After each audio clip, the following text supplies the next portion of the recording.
សូមស្វាគមន៍មកកាន់សំឡេងនិទានថ្ងៃនេះខ្ញុំនឹងនាំអ្នកទៅស្ដាប់រឿងព្រេងបុរាណខ្មែរមុននឹងចាប់ផ្ដើមសូមចំណាយពេលបន្តិចជួយចុច Subscribe និងបើកសញ្ញាកណ្ដឹងដើម្បីកុំឲ្យខកខាននិទានថ្មីៗ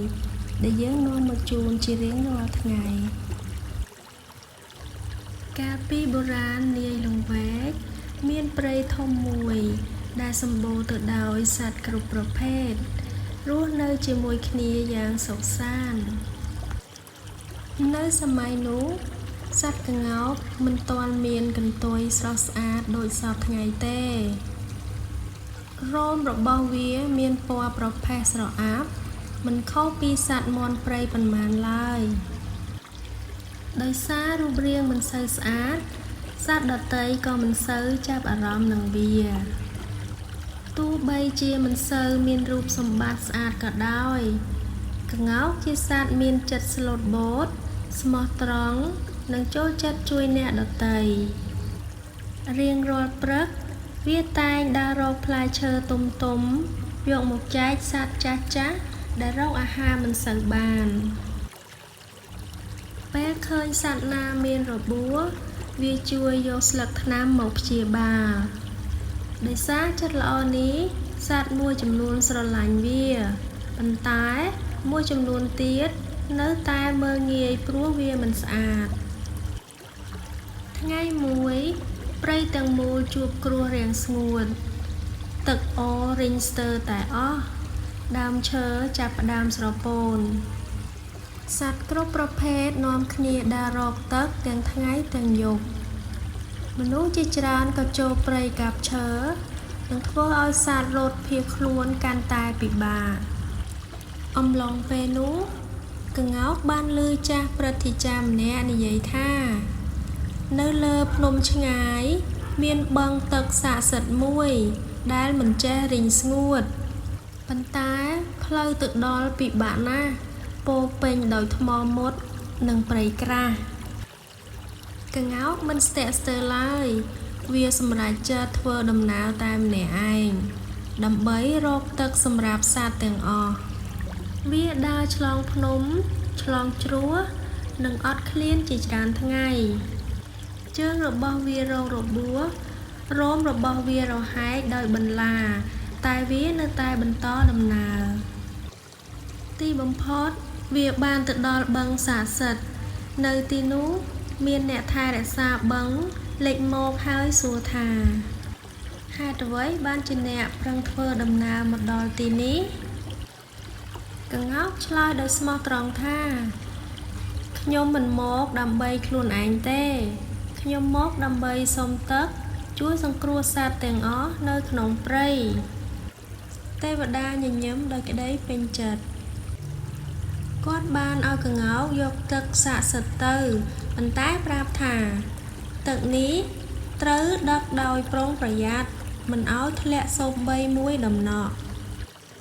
ក្ងោកដឹកទឹកត្រឡប់មកវិញដោយយកចិត្តទុកដាក់បំផុតនៅតាមផ្លូវវាបានជួបសត្វទន្សាយតូចមួយដែលដួលសន្លប់ដោយសារស្រេកទឹកក្ងោកស្ទាក់ស្ទើរមួយភ្លែតព្រោះបើឲ្យទឹកទៅទឹកនឹងខ្វះសម្រាប់សត្វព្រៃទាំងមូលប៉ុន្តែដោយចិត្តមេត្តាវាបានចាក់ទឹកបន្តិចឲ្យទន្សាយផឹកទន្សាយក៏ភ្ញាក់ឡើងវិញហើយអរគុណក្ងោកយ៉ាងខ្លាំងបន្តដំណើរមិនទាន់ឆ្ងាយប៉ុន្មានវាបានជួបសត្វក្តាន់ចាស់មួយក្បាលដែលស្រេកទឹកខ្លាំងក្ងោកក៏ចែកទឹកបន្តិចទៀតលុះជិតដល់ព្រៃវាបានឃើញសត្វស្លាបតូចៗជាច្រើនកំពុងដេកអស់កម្លាំងក្ងោកក៏មិនអាចមើលរំលងបានដែរវាចែកទឹកដែលនៅសល់ឲ្យពួកវាពេលមកដល់ព្រៃទឹកនៅក្នុងបំពង់សល់តែបន្តិចប៉ុណ្ណោះក្ងោកមានអារម្មណ៍សោកស្ដាយព្រោះខ្លាចមិនអាចជួយសត្វទាំងអស់បានភ្លាមនោះទេវតាក៏លេចមកម្ដងទៀតហើយមានបន្ទូលថាអ្នកបានបង្ហាញថាចិត្តមេត្តាមានតម្លៃជាងអ្វីៗទាំងអស់អ្នកមិនបានគិតតែប្រយោជន៍ធំហ ហើយបោះបង់ជីវិតតូចៗនោះទេ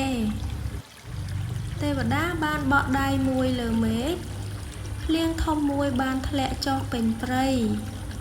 អូរនិងបឹងទាំងអស់ពោរពេញដោយទឹកឡើងវិញដើមឈើប្រែក្លាយជាបៃតងស្រស់ស្អាតដូចដើមជារង្វាន់ចំពោះចិត្តល្អរបស់ក្ងោកទេវតាបានប្រទានរោមថ្មីដ៏ស្រស់អស្ចារ្យកន្ទុយរបស់វាបានលាតសន្ធឹងធំមានពណ៌បៃតងខៀវនិងមានភ្លឺរលោងព្រមទាំងមានរង្វង់ដូចភ្នែករាប់រយដែលភ្លឺចែងចាំងក្រោមពន្លឺថ្ងៃចាប់តាំងពីថ្ងៃនោះមកសត្វក្ងោកក៏ក្លាយជាសត្វដែលមានរោមស្រស់ស្អាតជាងគេក្នុងព្រៃប៉ុន្តែវាមិនដែលអួតអាងនឹងសម្រស់របស់ខ្លួនឡើយវានៅតែរស់នៅដោយភាពស្លូតបូតនិងបន្តជួយអ្នកដទៃដូចមុនសត្វទាំងអស់ក៏បានរៀនថាសម្រស់ពិតប្រាកដមិនមែននៅលើរូបរាងទេប៉ុន្តែនៅលើចិត្តមេត្តានិងការលះបង់ដើម្បីអ្នកដទៃហេតុនេះហើយទើបរឿងព្រេងបុរាណបាននិយាយថាកន្ទុយដ៏ស្រស់ស្អាតរបស់សត្វក្ងោកគឺជារង្វាន់នៃអំពើល្អមិនមែនជាអំណោយដែលកើតមកមានតាំងពីដើមឡើយ